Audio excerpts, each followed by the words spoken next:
Mesdames, Messieurs, un très grand plaisir de vous retrouver dans cette édition sur Iwachu Web TV. Le Burundi a commémoré ce jeudi le 23e anniversaire de l'assassinat du président Cyprien Ntaryamira. Après une messe de requiem à la cathédrale Regina Mundi, les cérémonies se sont poursuivies au palais du 1er novembre par le dépôt des gerbes de fleurs sur la tombe du successeur du héros de la démocratie, Sheila Irambona. Ces cérémonies ont vu la participation des plus hautes autorités du pays, dont le chef de l'État Pierre Nkurunziza, le président du Sénat Révérien Ndikuriyo, l'ombudsman de la République Edouard Nduwimana, le deuxième vice-président Joseph Butore, ainsi que leurs épouses. Plusieurs diplomates et plusieurs officiers supérieurs de l'armée et de la police étaient également présents à ces cérémonies. Dans son homélie, Monseigneur Évariste Goyagoye, archevêque de Bujumbura, a déploré la recrudescence de la violence. À ce parterre d'autorités politiques, diplomatiques et militaires, il a rappelé le caractère sacré de la vie humaine. Beaucoup de gens meurent au Burundi, c'est regrettable. Quand nous nous tuons, nous nous disons que c'est fini. Cependant, nous oublions l'au-delà, a-t-il prêché. Après cette messe de requiem, les festivités se sont poursuivies au palais du 1er novembre où le couple présidentiel, les représentants du corps diplomatique, la famille de feu Ntaryamira ainsi que ses compagnons de lutte ont déposé une gerbe de fleurs sur sa tombe.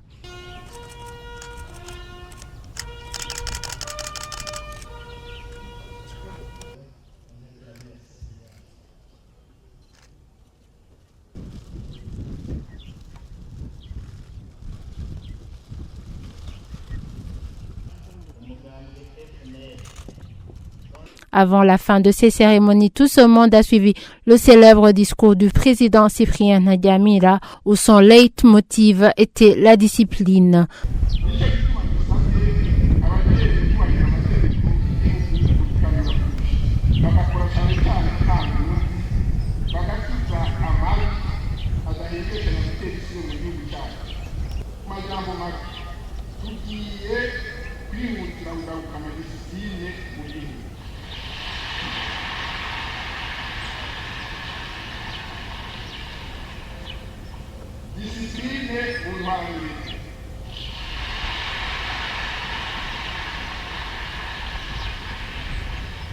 Discipline mu mashuri, discipline mu kazi, discipline mu migambwe,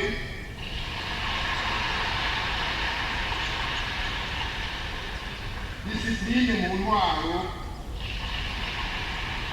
discipline mu burundi bwose. Rappelons que ce chef d'État ainsi que deux de ses ministres ont trouvé la mort à l'aéroport de Kanombe dans un crash du Falcon 50 du président rwandais Juvenal Habyarimana, également disparu dans cet accident. La famille politique du président Ntaryamira affirme avoir perdu tout espoir dans la justice burundaise. Léonce Ngendakumana est vice-président du parti Sahwanya Frodebu, le parti de feu Ntaryamira. Avec le pouvoir CNDD, FDD qui prône uniquement la loi d'amnistie, qui aimerait à ce que le dossier soit versé dans la commission vérité et réconciliation. Pour une personne qui est morte dans un autre pays, une commission de vérité et réconciliation, c'est si le Burundi, c'est pas si le Rwanda, c'est un paradoxe, on n'aura pas de lumière avec ce pouvoir. Mais cela ne signifie pas qu'il n'y aura pas un pouvoir au Burundi, il n'y aura pas de pouvoir qui suivra cette question. Il y en aura certainement après le pouvoir CNDD-FDD. Pour Philippe Nzobonariba, secrétaire général et porte-parole du gouvernement, le suivi de ce dossier est complexe. Il nécessite, selon lui, l'implication de 3 États, le Burundi, le Rwanda et la France. D'après lui, il faut du temps pour avoir une réponse qui pourra contenter tout le monde, sans oublier la question d'indemnisation. Écoutez à ce propos Philippe Nzobonariba.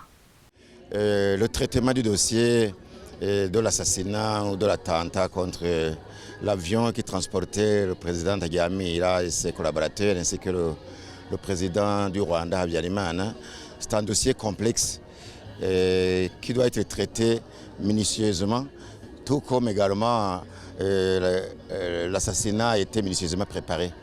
Donc c'est un dossier qui intéresse 3 États, le Burundi, le Rwanda et la France, étant donné que le Burundi ont perdu le président et deux de ses ministres. Il y a le Rwanda également sur le sol duquel l'avion a été abattu. Donc l'attentat s'est déroulé en territoire rwandais. Il y a aussi la France, dont les pilotes et les familles réclament justice.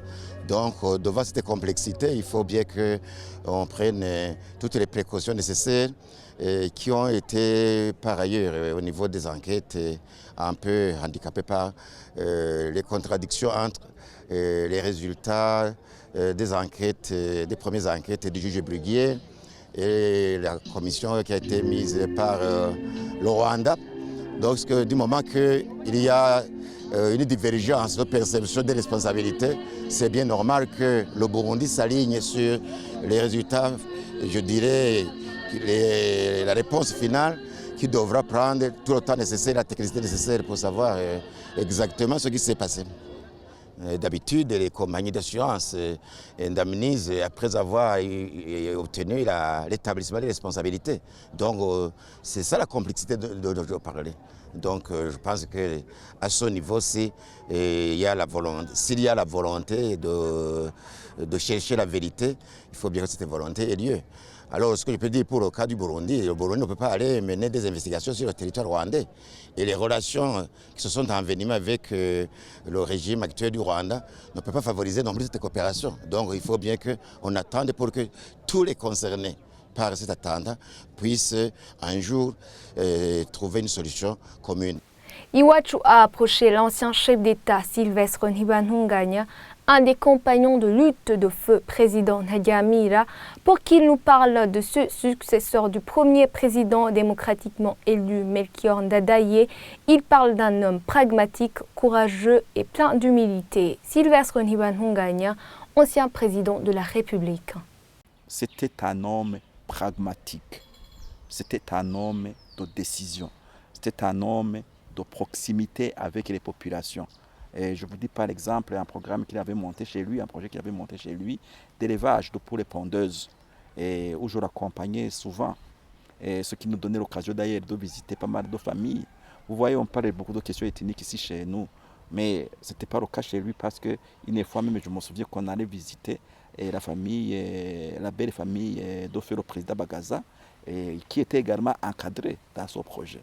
Cyprien Ntaryamira, c'était également un homme qui tenait à la discipline. Et c'est cela, d'ailleurs, que nous avons beaucoup retenu dans son court passage à la tête de l'État, quand on considère le discours qu'il a prononcé le jour de son investiture où il appelait à la discipline. Je vous dis que si Cyprien Ntaryamira revenait aujourd'hui, il prononcerait ce discours pour demander à tout le monde de se ramener à la discipline.